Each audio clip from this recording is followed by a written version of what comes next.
Selamat petang, salam sejahtera. Terima kasih kerana bersama dengan saya di Nazilin Unity Channel. Akhirnya tak tahan lagi, Anwar tampil memberi cabaran paling hebat kepada parti pembangkang. Anwar kata, dia mencabar pembangkang bongkar salah laku kerajaan yang ada di bawah kepimpinan Anwar Ibrahim kalau ada.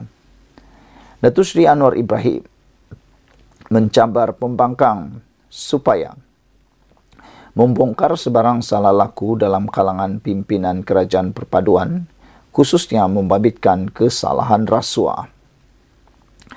Perdana Menteri turut memberi jaminan beliau tidak akan melindungi atau mempertahankan pemimpin berkenan jika benar didapati melakukan kesalahan terbabit.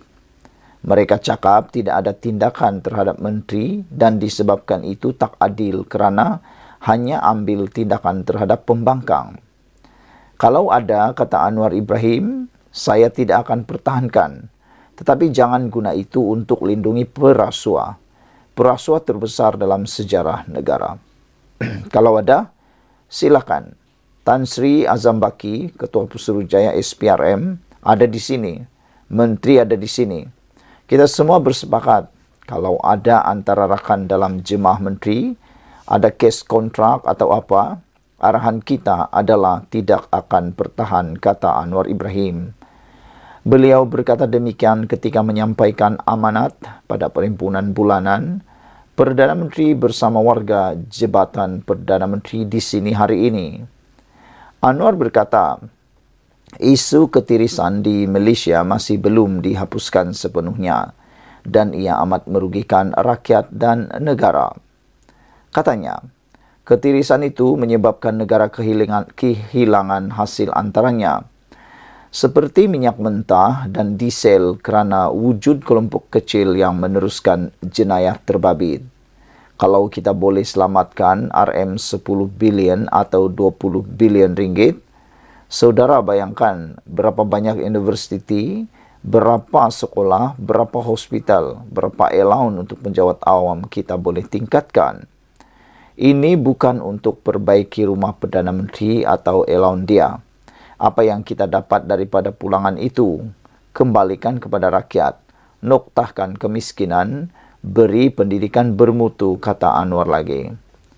Beliau berkata, wang yang diselamatkan daripada aktiviti rasuah dan ketirisan amat bermakna kerana boleh disalurkan demi kepentingan rakyat jelata. Saudara-saudara sekalian, apa pula pendapat anda tentang isu kali ini? Yaitu, Anwar mencabar pembangkang membongkar salah laku kerajaan. Sekian dulu untuk kali ini. Jangan lupa tinggalkan komen anda, tekan butang subscribe. Kita jumpa lagi. Bye-bye. Selamat petang, salam sejahtera. Terima kasih kerana bersama dengan saya di Nazilin Unity Channel. Ini berita terkini berkait dengan keputusan Lembaga Pengampunan terhadap Najib. Hari ini, daripada sabudin.com, UMNO patut lupakan terus Najib. Pemimpinan baru seperti Johari Ghani wajar segera ditonjolkan, kata beliau. Saudara-saudara sekalian, beberapa komen daripada netizen sebelum ini mengatakan, UMNO sejak dulu sampai sekarang masih tidak move on lagi. Masih kekal bersama Najib, sehingga mereka lupa untuk membangunkan UMNO, kata para penganalisis politik.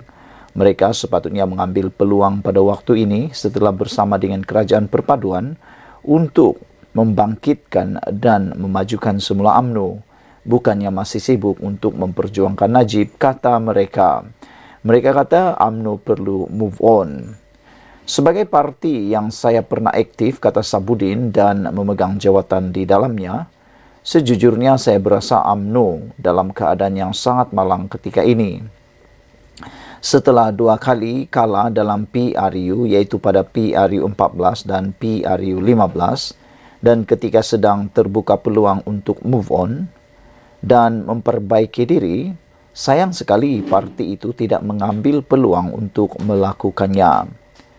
UMNO kalah pada dan hilang kuasa buat pertama kalinya dalam sejarah pada PRU 14 apabila berpunca kerana Najib dan skandal 1MDB yang melingkari pentadbirannya. UMNO ketika itu hanya menang 54 kerusi parlimen dan jika dicampur atas nama BN, jumlahnya 79 kerusi.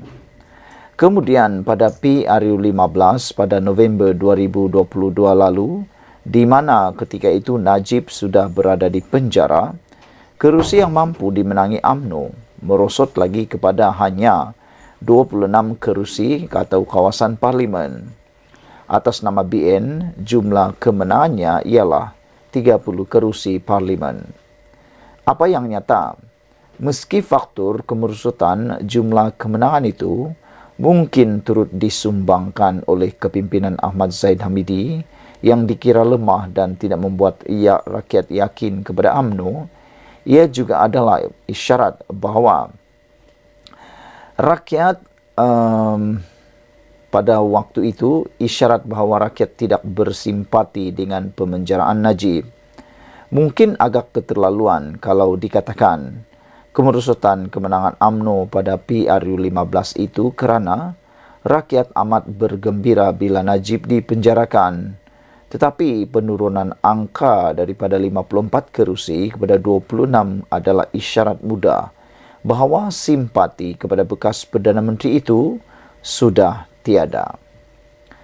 Kalau rakyat atau pengundi ada simpati kepada Najib yang dipenjarakan, UMNO tidak mungkin menang 26 kerusi pada PRU15.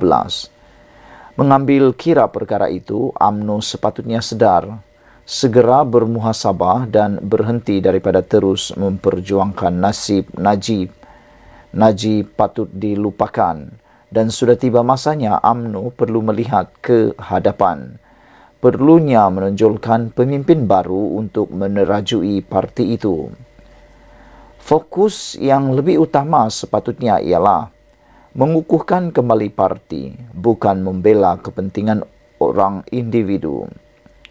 Jika Zahid Hamidi dianggap lemah dan berciri diktator di mana cenderung memecat dan menggantung keahlian mereka yang menentangnya, kalau benar pula beliau bakal berundur kena faktor kesihatan selepas menjalani pembedahan prostat baru-baru ini, pengganti yang ingin ditonjolkan tidak sepatutnya Najib. UMNO ada Muhammad Hassan selaku timbalan presiden, ada Khalid Nordin, Johari Ghani dan Wan Rosdi Wan Ismail sebagai barisan naib presiden. Malah ada Zamri Abdul Qadir dan lain-lain lagi. Kepimpinan yang berwibawa yang boleh ditunjulkan sebagai wajah pelapis untuk menerajui UMNO selepas Zahid Hamidi. Begitupun dalam banyak perbualan dengan orang-orang UMNO, mereka merasakan Johari Ghani kini salah seorang pemimpin naib presiden UMNO serta Menteri Perladangan dan Komoditi paling bersesuaian untuk menerajui UMNO jika parti itu ingin keputusan lebih baik pada PRU16 akan datang. Kata mereka, dengan Johari mengetuai UMNO melalui proses pemilihan yang perlu diadakan sebelum PRU16, disertai dengan tindakan membawa semula semua pemimpin parti itu yang digantung dan dipecat sebelum ini, harapan untuk melihat ada sinar di hujung terowong lebih mungkin menjadi kenyataan. Tetapi agak mengecewakan bila kedengaran masih banyak suara yang mahu Najib digerakkan kembali memimpin UMNO, kiranya pada 29 Januari lalu beliau mendapat pengampunan penuh untuk menggantikan Zahid Hamidi yang disebut-sebutkan bakal mengundurkan diri. Kekecewaan penyokong-penyokong Najib dan mereka yang taksub dengannya, selain kerana bekas Perdana Menteri itu tidak diberi pengampunan penuh, ia lebih didorong kerana beliau dilihat tidak dapat kembali memimpin semula parti dan bertanding pada PRU16 akan datang. Kenapa masih mahu disandarkan harapan kepada Najib? Masih tidak sedarkah kepada hakikat bahawa UMNO hilang kuasa pada PRU14 adalah disebabkan Najib dan kalah teruk pada PRU15 juga berpunca kerana rakyat tidak bersimpati dengannya?